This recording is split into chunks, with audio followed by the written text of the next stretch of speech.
Have you ever said to a child, if you're good, you can have dessert, but if you're not good, you cannot have dessert?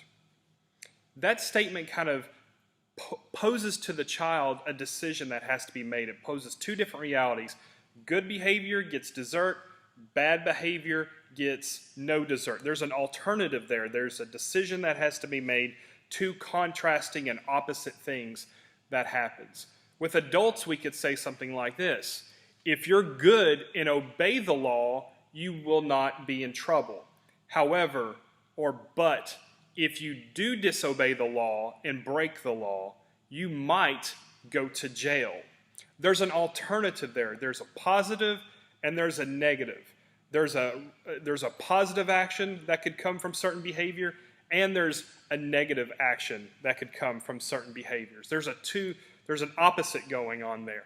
And in this session, I want to talk about what's called an alternative. And alternatives happen quite frequently through Scripture, where it contrasts two different positions or two different positive or a negative statement. So we're going to look at what a negative is and what we could possibly glean from this and how it can inform our Bible reading. So what is an alternative? Let's look at what it is. First of all, we identify an alternative by the symbol A. The key words that we're going to look for when identifying an alternative is but, while, or on the other hand.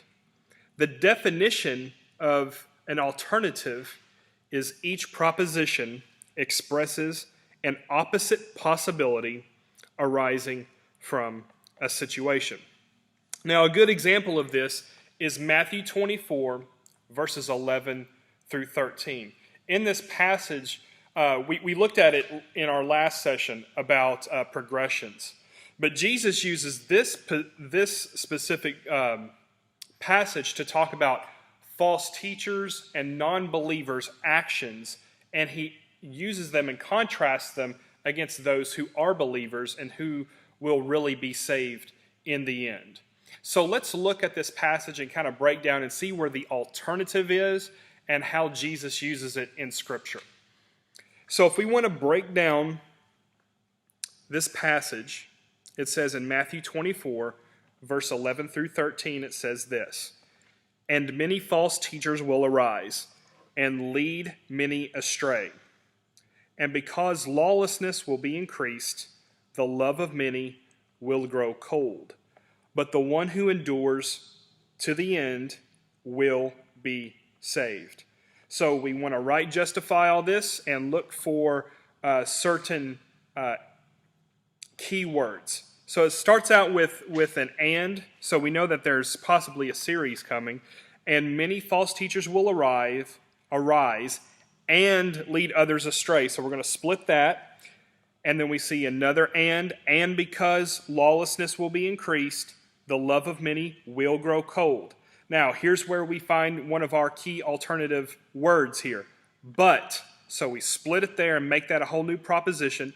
But the one who endures, when? When does he endure? Until the end.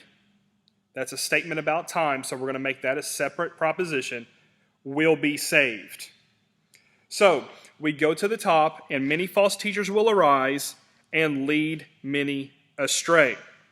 Now, you might think that these first two propositions would be connected by a series. And up until this point, that makes perfect sense. But we'll get to this in probably a few more sessions. But this is actually an action and a result. The action is many false teachers are arising. And the result of their rising is that people are being led astray. It isn't a continuation of the thought. It's an action and a result. But we'll talk about how to identify those in context later.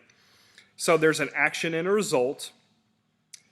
And because lawlessness will be increased, the love of many will grow cold. Again, we see another action and a result, and we'll talk about this in a future session. But just know that that's what it is. The lawlessness is increasing. That's the action. The result is the love of many growing cold. So you have two actions and results, one after another. So you skip down to the but statement. But the one who endures to the end will be saved. So we look at the relationship between but the one who endures to the end. That's a relationship of time. So that's another thing we're going to be talking about in a future session. That's called temporal, which means it happens in time. The one who endures is doing it in time until the end, will be saved. So, but the one who endures to the end will be saved. The action is enduring to the end, and the result is being saved. So there's another action and a result. So we have our first two layers. If we go back up to the false teachers and because lawlessness will be increased statement, we can connect those by a series.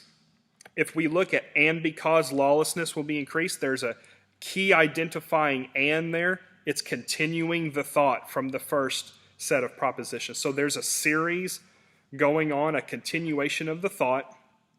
So here's the alternative. The negative is the false teachers arising and leading people astray. The negative is lawlessness being increased, and the love of many will grow cold. So what's the alternative to that? Well, the alternative is the one who is enduring to the end and being saved. So here's an alternative. He's contrasting between the false teachers and the non-believers' actions versus the actions of those who are being saved. So there's an alternative. There's negative and there's a positive. So in the end, we can look at an alternative as just a juxtaposition, a contrast between a positive and a negative. That's really all it is. When we see words like but or while or something, you can do this or you can do that, it's an alternative statement. And it causes us to reflect, I have this choice or I have this choice. We use it a lot with children. We use it a lot with teenagers. We use it a lot with ourselves. But in reality, we really use it a lot with kids. And Jesus uses it here with his followers. Here's a set of beliefs and actions from non-believers and false teachers, or we can be those who endure to the end, and those are the people who will be saved. So that's an alternative. It's a juxtaposition against two different choices, two different realities that are often opposite. And I hope this was helpful to you, and we'll see you in the next session.